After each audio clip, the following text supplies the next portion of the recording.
GT Countdown. Top 10 necessary sequels.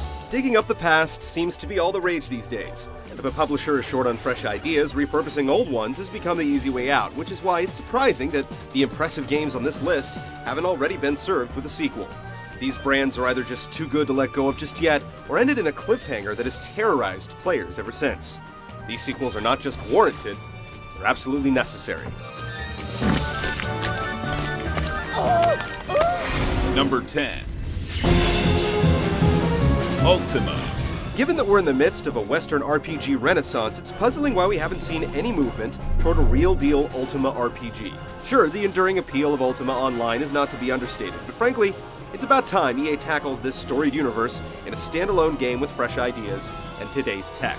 More than 10 years have passed since the last true Ultima game, long enough to assure that whoever would work on this new installment could enjoy full freedom to recast the universe at their will. The longtime fans may loathe the idea, there's no reason for 30 years of history to hamstring the creativity of new creators. Get on it, EA. The current generation deserves an Ultima game. Number 9. Skies of Arcadia. The original Skies of Arcadia captivated fans with its charming world, vibrant characters, and clever airship battles. Skies became such a favorite that Sega decided to re-release the RPG on the GameCube 3 years after its debut on the Dreamcast, and it since has become one of the most sought-after role-players. Given the success of Valkyria Chronicles, which was developed in part by former Sky staff and featured cameos by Vice, Ica, and Fina, we're hoping to see the trio's continuing adventures as Sky Pirates in a proper sequel someday. Number 8. Strider. Capcom's been sitting on a goldmine with Strider. Apart from starring in a decent 2D sequel earlier in the decade, plus a role in the Marvel vs. Capcom games, the world's coolest futuristic ninja has been in a long, baffling retirement. Maybe it's just a matter of time, but we frankly lost our patience. It's time Strider Hiryu headlines his own 3D action game.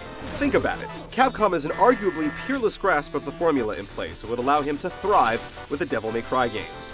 Just replace the demonic shenanigans with some high-tech intrigue, and you've got a perfect starting point. Now make it happen, Capcom. Number 7. Killer Instinct. This blast from the 90s has gone without a sequel for well over a decade, but the combo-crazy fighting series Killer Instinct is primed for a comeback.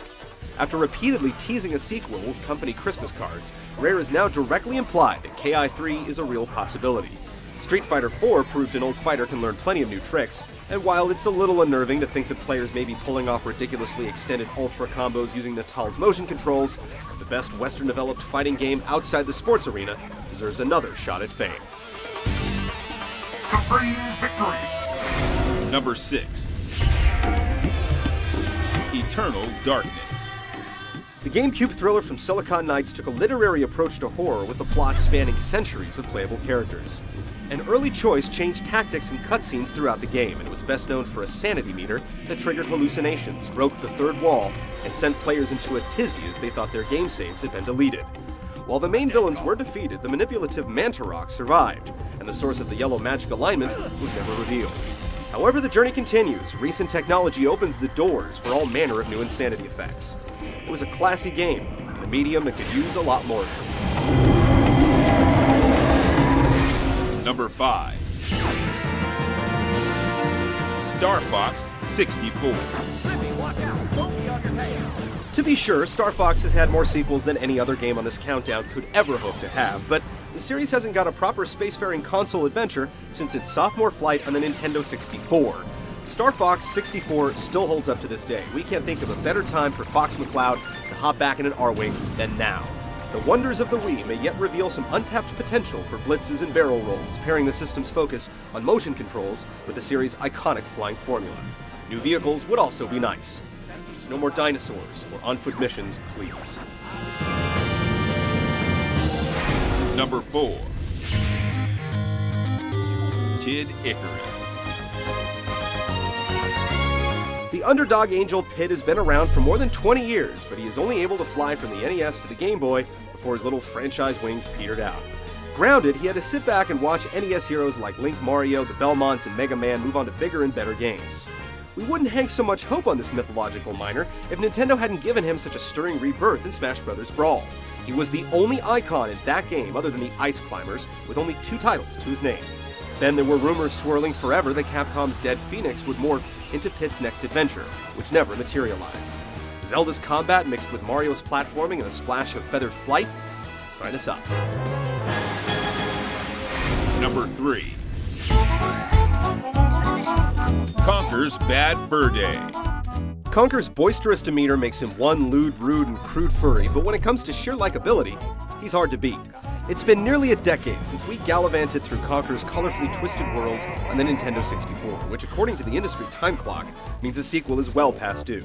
With so many pop culture references just sitting there waiting to be spoofed, we would await each level with bated breath. The script practically writes itself. Rare, now's the time to capitalize on one of your all-time greats. Just avoid the nuts and bolts approach. Just like with Banjo, we'd be totally cool with a true platforming sequel. Yeah, cash, prizes. Number 2. Panzer Dragoon Saga. Few games command as much respect or fetch as high a price tag as Panzer Dragoon Saga. Released for the dead-on-arrival Sega Saturn, Saga is undoubtedly its most heralded game. We were teased by the franchise rebirth in the form of Panzer Dragoon Orta, an on-rail shooter for the original Xbox that mimicked the initial games in the series. But Saga was an RPG, and we were definitely left wanting in Orta's wake. While the story didn't end on an especially big cliffhanger, Saga remains a unique play over a decade later. If they could capture just a fraction of the magic in a sequel, it would be one of the best RPGs in recent memory.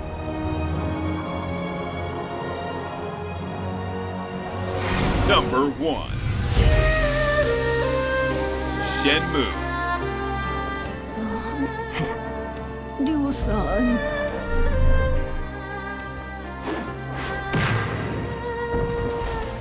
The paltry chapters dished out were just the tip of the Triad's treachery in Ryo's quest for vengeance and sailors. Sailors? I'll look for some. Thank you very much. A technological herald and gameplay harbinger of things to come, Shenmue was Second Life without the bothersome other people. A virtual console with emulated arcade classics and the beacon that repopularized, for better or worse, QuickTime events.